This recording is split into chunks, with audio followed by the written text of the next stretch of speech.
और बच्चों क्या हालचाल। आज हम लोग स्टार्ट कर रहे हैं क्लास 12th की अकाउंटेंसी, जिसमें हम लोग सबसे पहले सबसे बड़े पोर्शन की बात करेंगे जो है अपना पार्टनरशिप। जब आप लोग क्लास 11th में थे तो आपने प्रोप्राइटरशिप की अकाउंटिंग कैसे करते हैं वो सीखा था। अब क्लास 12th में हम सीखेंगे कि पार्टनरशिप की जो रेगुलर अकाउंटिंग है वो कैसे होती है। क्या ये 11 से कुछ अलग है? ऐसा बिल्कुल भी नहीं है, लेकिन जब एक से ज्यादा पर्सन ओनर होते हैं तो प्रॉफिट का डिवीजन करना पड़ता है।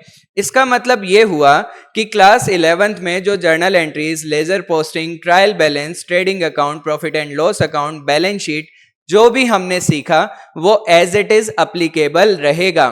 तो हमें केवल और केवल क्या समझना है कि पार्टनरशिप फर्म में एक्स्ट्रा अकाउंटिंग में हमें क्या क्या करना पड़ेगा। ठीक है, हमारा जो फर्स्ट चैप्टर है पार्टनरशिप का वो क्या है? Accounting for partnership firm fundamentals. मतलब हम लोग यहाँ पे किसकी बात करेंगे? बेसिक की बात करेंगे। ठीक है, तो हम लोग पहले ये देखते हैं कि हम कौन कौन से चैप्टर कवर करने वाले हैं, कौन कौन से टॉपिक कवर करने वाले हैं, उसके बाद में हम किस तरीके से पूरे सिलेबस को कवरेज देने वाले हैं। ठीक है, तो चलो हम लोग बिना देरी किए वीडियो स्टार्ट करते हैं। तो सबसे पहले हम बात करते हैं पार्टनरशिप की चैप्टर्स की। देखो, फर्स्ट चैप्टर अपना कौन सा है? फंडामेंटल्स। फंडामेंटल्स में हम क्या बात करेंगे कि पार्टनरशिप में रेगुलर अकाउंटिंग किस तरीके से की जाती है। रेगुलर अकाउंटिंग का क्या मतलब है कि भाई डेली बेसिस पे जो ट्रांजैक्शन होती है, ईयर एंड पे जो फाइनेंशियल स्टेटमेंट बनते हैं वो किस तरीके से बनाए जाएंगे। ठीक है, फिर हम लोग सेकेंड चैप्टर सीखेंगे change in profit sharing ratio. यदि पार्टनरशिप में प्रॉफिट शेयरिंग रेशियो में चेंजेस आए तो हम लोग अकाउंटिंग किस तरीके से करेंगे। फिर हम बात करेंगे एडमिशन ऑफ अ पार्टनर। यदि किसी पार्टनर को एडमिशन दिया जाए तो हम लोग किस तरीके से अकाउंटिंग करेंगे। उसके बाद में यदि किसी पार्टनर का रिटायरमेंट हो जाए या किसी पार्टनर की डेथ हो जाए तो किस तरीके से अकाउंटिंग की जाएगी। और लास्ट में रिजोल्यूशन ऑफ पार्टनरशिप फर्म। यदि हम लोग पार्टनरशिप फर्म को बंद कर दें तो किस तरीके से अकाउंटिंग की जाएगी। मतलब पार्टनरशिप में ये टोटल 5 चैप्टर्स कवर है। ठीक है, लेकिन क्या 11 से कुछ सिमिलरिटी है? ऐसा कुछ भी नहीं है। हमने जो 11th में सीखा ना उससे थोड़ा आगे बढ़ना है। वो सारी चीजें बेसिक के तरीके से अपने काम तो आएगी, लेकिन काफी चीजें अलग है। चलो ठीक है, तो अब हम लोग फंडामेंटल चैप्टर में बात करते हैं कि हम लोग फंडामेंटल चैप्टर में क्या क्या कवर करने वाले हैं, क्या क्या अपने टॉपिक्स रहेंगे। तो देखो, ये चैप्टर स्टार्ट कहां से होता है वो देखते हैं। यदि हम लोग बात करें कि किसी भी फर्म में हम लोग फाइनेंशियल स्टेटमेंट्स बनाते हैं या अपन ऐसे बोल देते हैं कि फाइनल अकाउंट्स बनाते हैं। चलो मैं यहाँ पे वर्ड है वो फाइनल अकाउंट्स ही लिख देता हूं। तो यदि हम किसी भी ऑर्गेनाइजेशन के लिए फाइनल अकाउंट्स प्रिपेयर करते हैं तो 11th में हमने क्या क्या सीखा था, क्या क्या हम लोग कवर करते हैं। सबसे पहला हम क्या बनाते हैं? Trading account. ठीक है, फिर सेकंड क्या प्रिपेयर करते हैं बताओ? Profit and loss account. Okay, ये भी समझ में आ गया। थर्ड क्या प्रिपेयर करते हैं बताओ? Balance sheet. क्या ये सब चीजें पार्टनरशिप में भी बनती है? हाँ, ये सारी चीजें पार्टनरशिप में भी बनाई जाएगी, लेकिन यहां पे प्रॉफिट एंड लॉस अकाउंट के बाद में 2 एक्स्ट्रा अकाउंट बनाए जाएंगे। एक तो बनाया जाएगा प्रॉफिट एंड लॉस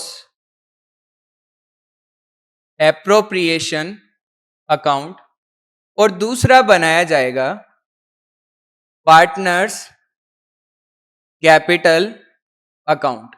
तो आपको पता है क्या, जो अपना फंडामेंटल चैप्टर है ना वो इन्हीं 2 टॉपिक के आसपास घूमता है। मतलब हम लोग profit and loss appropriation account बनाना सीखेंगे, इसके सारे कंटेंट की हम डिटेल में बात करेंगे। दूसरा हमें क्या सीखना है बताओ? Partners capital account. Partners capital account किस तरीके से बन सकता है, क्या मेथड हम फॉलो कर सकते हैं, उन सब की हम लोग डिटेल में बात करेंगे। चलो ठीक है, अब हम लोग समझते हैं टॉपिक्स कैसे कैसे कवर होंगे। तो सबसे पहला अकाउंट मैंने आपको क्या बताया कि हम लोग क्या बनाएंगे, profit and loss appropriation account, profit and loss appropriation account. तो क्या ये अकाउंट डायरेक्टली बन जाएगा? नहीं, इसको बनाने से पहले अपने को ये पता होना चाहिए कि इंटरेस्ट ऑन ड्राइंग्स कैसे कैलकुलेट होता है। हमें ये पता होना चाहिए कि इंटरेस्ट ऑन कैपिटल कैसे कैलकुलेट करेंगे। हमें ये पता होना चाहिए कि जब हम लोग पार्टनर्स को कमीशन देते हैं तो वो किस तरीके से कैलकुलेट होगा। और कुछ मिसलेनियस टॉपिक्स हैं, एक्चुअली ये मिसलेनियस टॉपिक्स नहीं है, कुछ सिचुएशन है जो क्वेश्चन में गिवन रहती है, यानी कि हम ऐसे बोल सकते हैं कि एक्सेप्शनल सिचुएशन, तो उनको कैसे प्रेजेंट करना होता है।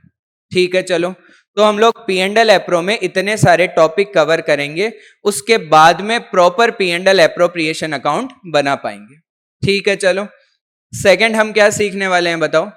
सेकंड हम कवर करेंगे पार्टनर्स कैपिटल अकाउंट। आपको पता है पार्टनर्स कैपिटल अकाउंट को प्रिपेयर करने के अपने पास में दो मेथड है। दो मेथड कौन कौन से हैं? एक तो है फिक्स कैपिटल मेथड,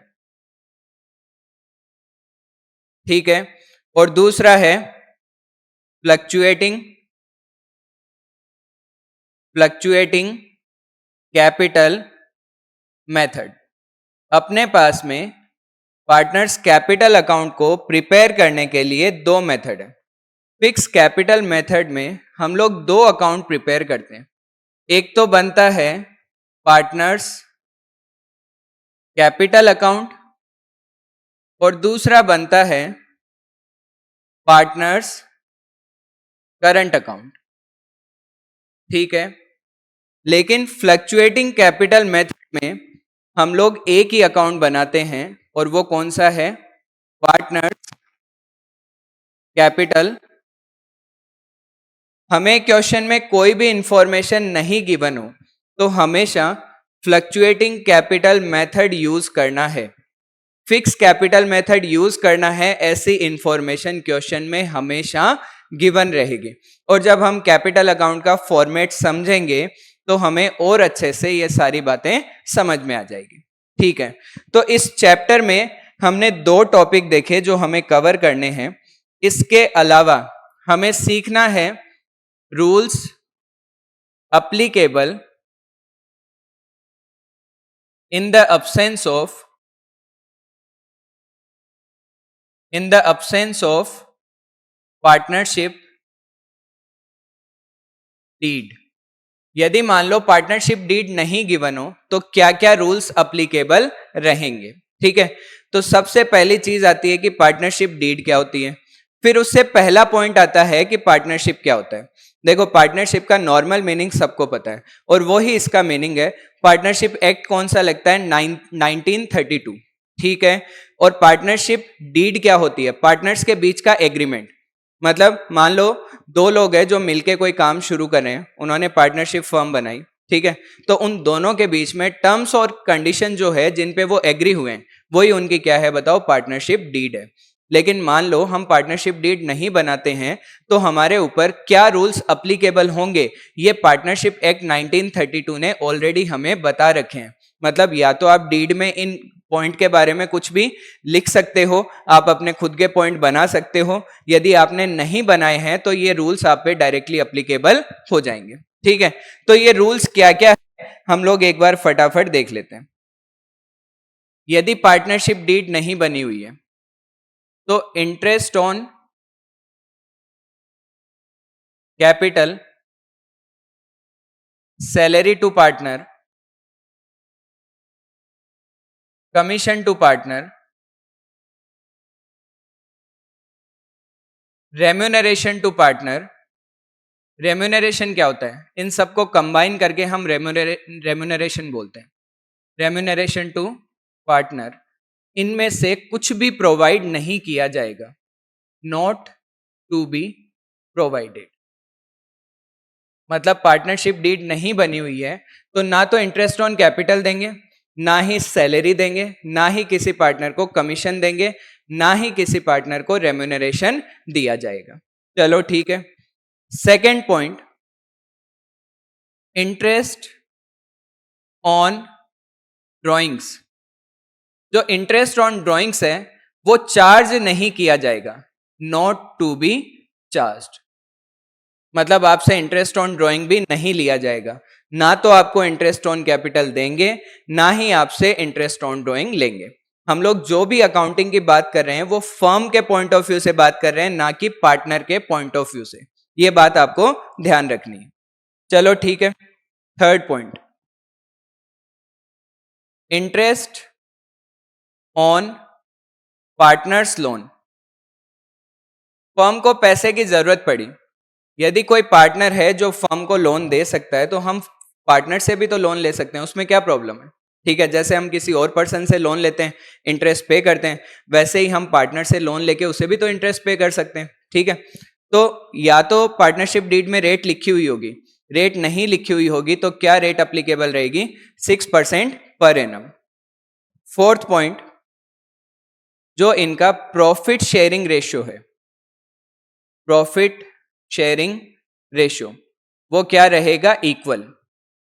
यदि पार्टनरशिप डीड नहीं बनी हुई है तो पार्टनर के बीच में जो प्रॉफिट डिवाइड करने का जो रेशियो होता है वो क्या रहेगा? इक्वल रहेगा। ठीक है, ये चारों प्रैक्टिकल क्वेश्चन में अप्लीकेबल होने वाले पॉइंट्स है। दो पॉइंट्स और हैं, वो और देख लेते हैं। ठीक है, एक तो है जो भी फर्म का मैनेजमेंट होगा उसमें सारे पार्टनर पार्टिसिपेट कर सकते हैं। मतलब जो भी फर्म की डिसीजन मेकिंग होगी, जितने भी काम होंगे, सारे पार्टनर उसमें अपना डिसीजन दे सकते हैं, अपनी राय रख सकते हैं, बिजनेस के किसी भी काम में पार्टिसिपेट कर सकते हैं। ठीक है, और इसके अलावा सारे पार्टनर जो अपनी बुक्स ऑफ अकाउंट्स है, बुक्स ऑफ अकाउंट्स है, उनको चेक कर सकते हैं, उनकी कॉपी करवा सकते हैं, उनको इंस्पेक्ट कर सकते हैं। ठीक है, मतलब यदि उनको कभी भी लगे कि यार बुक्स ऑफ अकाउंट में कुछ गड़बड़ चल रही है या उनको समझ में नहीं आ रहा है, वो बुक्स ऑफ अकाउंट को चेक कर सकते हैं, किसी से इंस्पेक्ट करवा सकते हैं, उनकी फोटो कॉपी भी ले सकते हैं। समझ में आ गई बात? ठीक है, तो ये 6 रूल है। यदि पार्टनरशिप डीड नहीं बनी हुई है तो ये 6 के 6 रूल आप पे अप्लीकेबल हो जाएंगे। और ये बात कहां लिखी हुई है बताओ? पार्टनरशिप एक्ट 1932 में। तो हमने क्या देखा कि हमारा पहला टॉपिक रहेगा P&L एप्रो। P&L एप्रो के 4 पॉइंट कवर करेंगे, फिर पार्टनर्स कैपिटल में ये 2 पॉइंट कवर करेंगे हम। उसके बाद में थर्ड क्या था?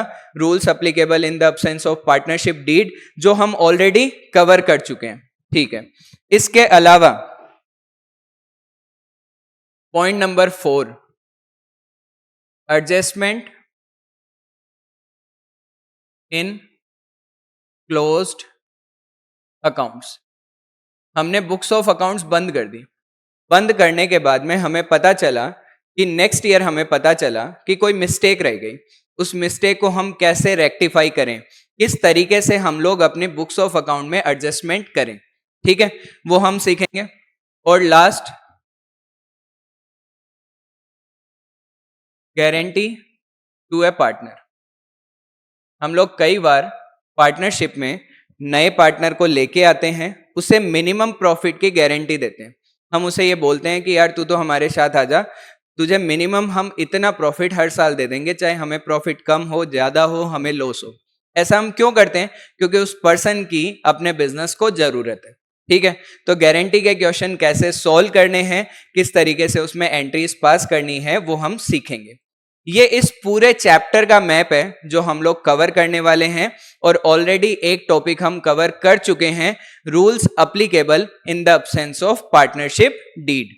ठीक है, अब हम आगे बढ़ते हैं। तो देखो, हमें अकाउंटिंग में P&L एप्रो बनाना है और पार्टनर्स कैपिटल अकाउंट बनाना है, लेकिन ये दोनों बनाने से पहले हमें ये जो छोटे वाले टॉपिक है ये पूरे करने पड़ेंगे। तो आज हम लोग शुरू करते हैं इंटरेस्ट ऑन ड्राइंग्स, और इसके बारे में हम लोग डिटेल में बात करेंगे।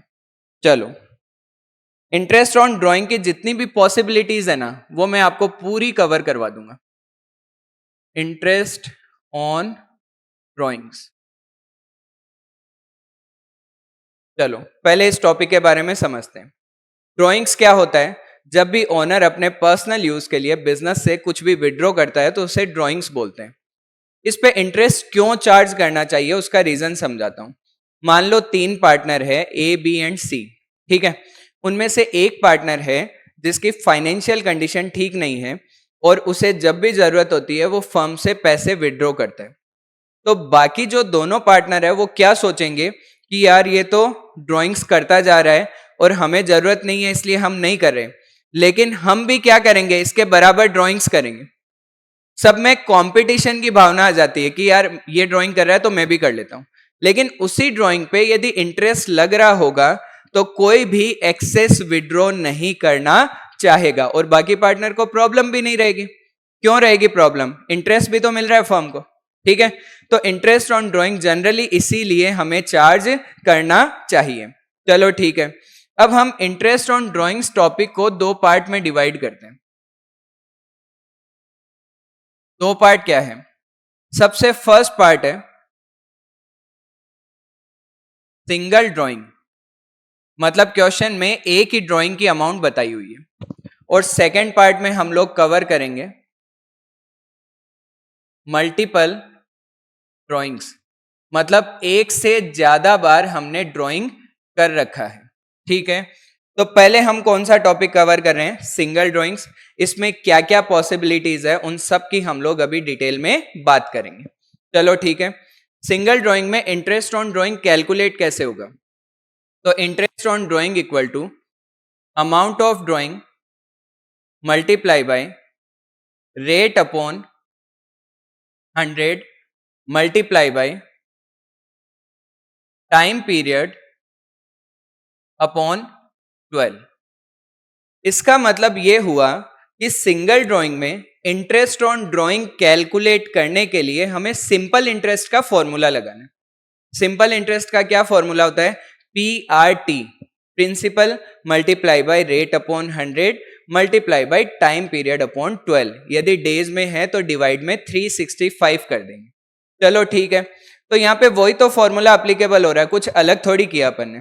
तो यानी सिंपल हमें कैसे कैलकुलेट करना है? ड्राइंग की अमाउंट ले ली, रेट क्वेश्चन बताएगा, ड्राइंग भी क्वेश्चन बताएगा, टाइम पीरियड भी इवन क्वेश्चन बताएगा। इस टाइप के क्वेश्चन में 4 टाइप पॉसिबिलिटीज होती है। हम चारों टाइप एग्जाम्पल से कवर करते हैं, तो आप सब लोग एग्जाम्पल को समझना, ठीक है। और एग्जाम्पल में हम 3 चीजें लेंगे। एक तो हो गई डेट ऑफ ड्राइंग, एक हम ले लेंगे अमाउंट ऑफ ड्राइंग और तीसरी हम कंसीडर करेंगे रेट ऑफ ड्राइंग। ये 3 चीजें हम लोग कंसीडर करेंगे और एग्जाम्पल बनाते हैं और एग्जाम्पल समझते हैं, ठीक है। तो जैसे एग्जाम्पल के लिए मान लो कि मिस्टर ए पार्टनर है, उसने 1 दिसंबर 2022 को, हम 31 मार्च 23 के लिए कैलकुलेशन कर रहे हैं, 1 दिसंबर 22 को 30,000 की ड्राइंग की, ठीक है। और जो रेट है 10% पर एनम। तो अब इसकी कैलकुलेशन हम लोग कैसे करें? तो देखो आंसर कैसे निकलेगा। अमाउंट ऑफ ड्राइंग कितना है? 30,000 multiply by rate upon 100 multiply by time period. अब हमें 1 दिसंबर से 31 मार्च जाना है। दिसंबर, जनवरी, फरवरी, मार्च, कितने मंथ्स हो गए? 4 मंथ्स। तो मल्टीप्लाई बाय क्या कर देंगे? 4 अपॉन 12, ठीक है। तो कितना अमाउंट आ जाएगा? 1000। ये अपना आंसर आ गया। चलो ठीक है, सेकेंड एग्जाम्पल फिर से देखते हैं। मिस्टर बी, यहां पे मैं एक लाइन बना देता हूं आपको थोड़ा क्लियर रहे। मिस्टर बी ने ड्राइंग्स की, अमाउंट थी 50,000 एंड रेट है 10% पर एनम। लेकिन क्वेश्चन ने हमें एक इंफॉर्मेशन प्रोवाइड नहीं की, वो क्या है बताओ? डेट। क्वेश्चन ने अपने को डेट के बारे में नहीं बताया। तो अब हम लोग इसको कैसे सोल्व करें? टाइम पीरियड तो बताया ही नहीं है। तो देखो 50,000 की ड्राइंग है, रेट है 10/100 और जब भी हमें क्वेश्चन टाइम पीरियड नहीं देगा तो हम ये अज्यूम करेंगे हमने मिड ऑफ द ईयर में विड्रॉ किया है। मिड में विड्रॉ करते हैं तो या तो 30 सितंबर मान लो चाहे 1 अक्टूबर मान लो, एक ही बात है, ठीक है। तो हमने मिड में विड्रॉ किया है, मिड में विड्रॉ किया है तो टाइम पीरियड कितना रहेगा 6/12। तो आंसर कितना आ गया अपना 2500। ये अपनी दो सिचुएशन कवर हो गई, ठीक है। आपके जो भी डाउट रहे आप आराम से पूछ सकते हो, कोई प्रॉब्लम नहीं है, ठीक है। आराम से कमेंट करो, आपको रिप्लाई मिलते रहेंगे। आगे बढ़ते हैं, ये दो सिचुएशन अपने कवर हो गई। थर्ड सिचुएशन देखते हैं। मिस्टर सी विड्रॉ कितना किया और डेट भी लिख लेते हैं। 1 अक्टूबर 22 को विड्रॉ किया, अमाउंट उसने विड्रॉ किया 10,000 और जो रेट है वो है 10%, ठीक है। अब आंसर कैसे निकलेगा? अपने माइंड में आता है कि यार ये तो हमने पहले ही तो कवर कर लिया, फर्स्ट सिचुएशन भी तो ऐसी थी। देखो तो 10,000 मल्टीप्लाई बाई 10/100 मल्टीप्लाई बाई, यहाँ पे जो हम 6/12 लिखते थे वो यहाँ पे नहीं आएगा। क्यों नहीं आएगा? क्योंकि यहाँ पे रेट के आगे एक चीज मिसिंग है। वो क्या मिसिंग है बताओ? Per annum. क्वेश्चन में पर एनम नहीं दिया हुआ है। इसका क्या इंपैक्ट आता है? यदि क्वेश्चन आपको पर एनम नहीं लिख के दे तो क्या इंपैक्ट आता है, क्या डिफरेंस आता है? तो पर एनम का मतलब है ये जो रेट है ये 12 मंथ्स की है। यदि पर एनम नहीं लिखा हो तो उसका मतलब ये होता है कि ये रेट उसी टाइम पीरियड की है जितने टाइम पीरियड की आपकी ड्राइंग्स है। मतलब आपकी ड्राइंग्स कितने मंथ्स की है? 1 अक्टूबर को किया, 1 अक्टूबर से 31 मार्च 6 मंथ्स होते हैं। तो ये जो रेट है 10% ये भी कितने मंथ्स की है? 6 मंथ्स की। तो अपने को टाइम पीरियड अलग से लगाने की जरूरत नहीं है। इसका मतलब क्वेश्चन में रेट के आगे हमें स्पेशली चेक करना है कि पर एनम लिखा हुआ है या नहीं लिखा हुआ। बोलो क्लियर है यहां तक? चलो आगे बढ़ते हैं। इसका आंसर हो गया अपना। किसी को डाउट हो तो क्लियर कर लेना, कोई प्रॉब्लम नहीं है। एक और समझते हैं। मान लो मिस्टर डी है, डेट क्वेश्चन में गिवन नहीं है, अमाउंट क्वेश्चन में गिवन है 20,000 और रेट गिवन है 10%। वापस ध्यान रखो मैंने यहाँ पे पर एनम नहीं लिखा है और डेट भी नहीं लिखी है, तो हमें कोई दिक्कत नहीं है। यदि पर एनम गिवन नहीं हो तो हम टाइम पीरियड को कंसीडर नहीं करते हैं। मतलब डायरेक्टली कैलकुलेट हो जाएगा 20,000 मल्टीप्लाई बाई 10/100 और ये कितना आ गया 2,000 और इसका आंसर कितना था 1,000। सिंगल ड्राइंग्स के अंदर यदि हम बात करें तो केवल और केवल ये 4 मैक्सिमम पॉसिबिलिटीज है।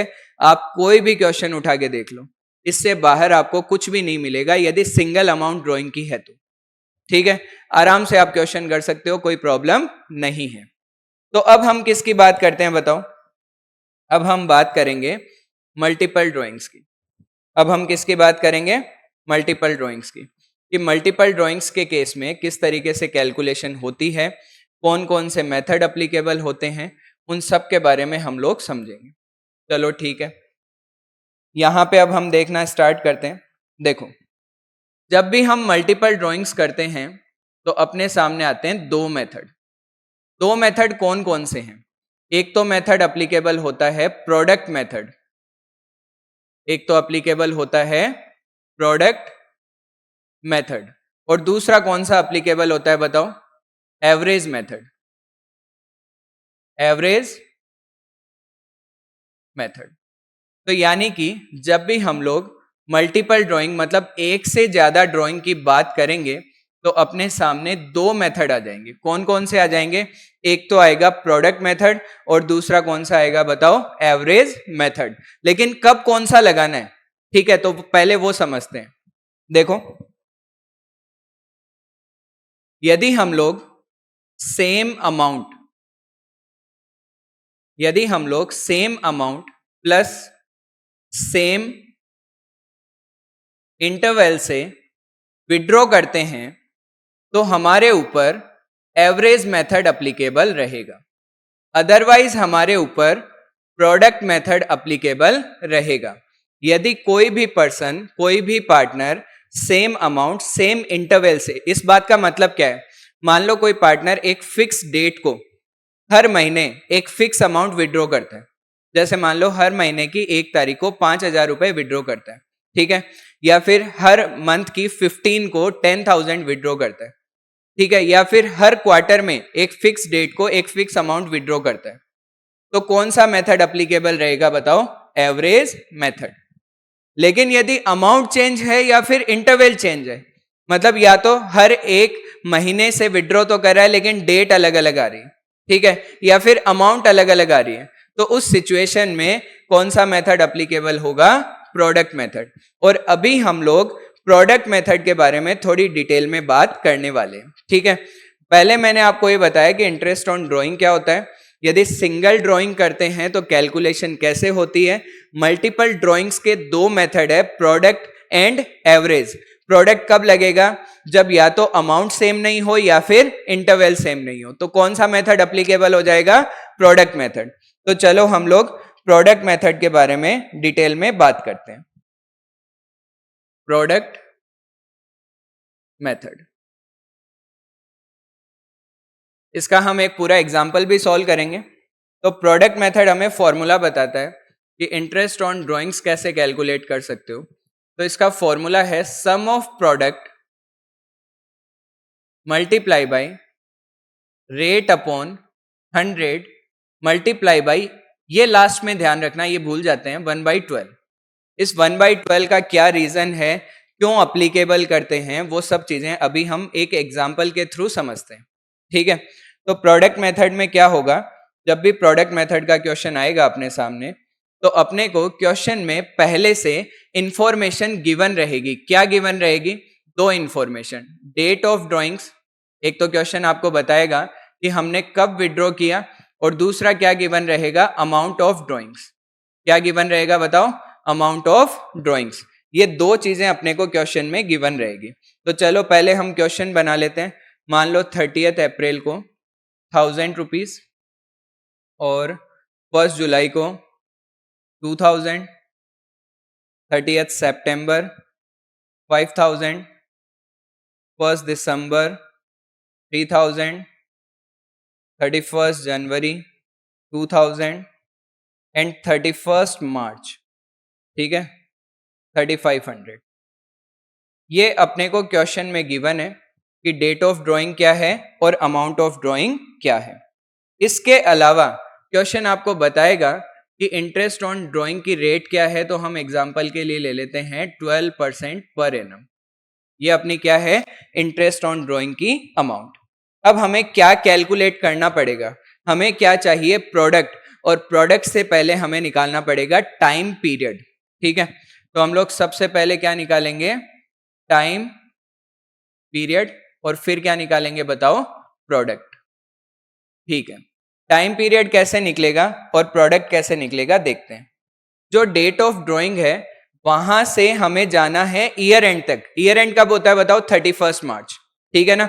तो नॉर्मली क्वेश्चन में 31 मार्च ही होता है। यदि किसी में 31 दिसंबर होगा तो हम दिसंबर के अकॉर्डिंग कैलकुलेट कर लेंगे।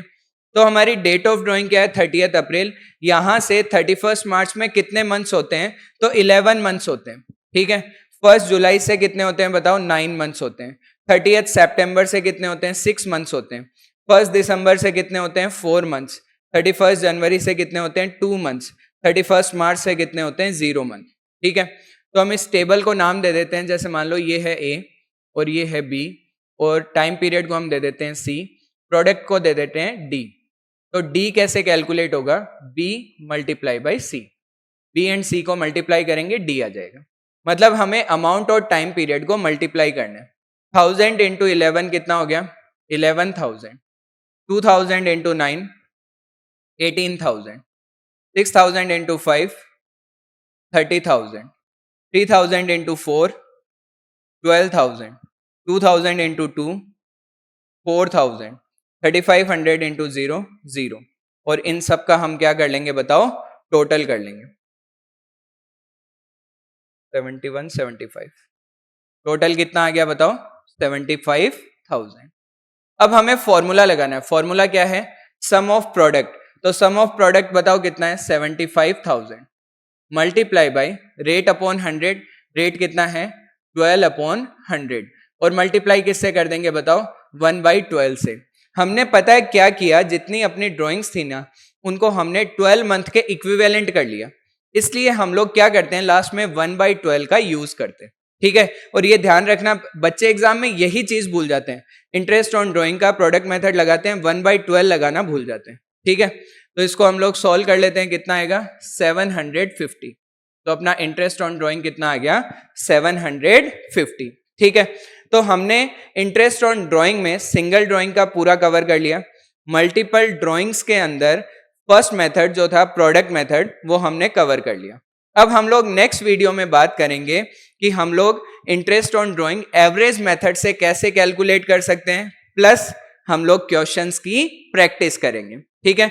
यदि आपको वीडियो पसंद आए तो जरूर आप अपने दोस्तों के साथ शेयर कीजिए, ठीक है। चलिए मिलते हैं नेक्स्ट वीडियो में।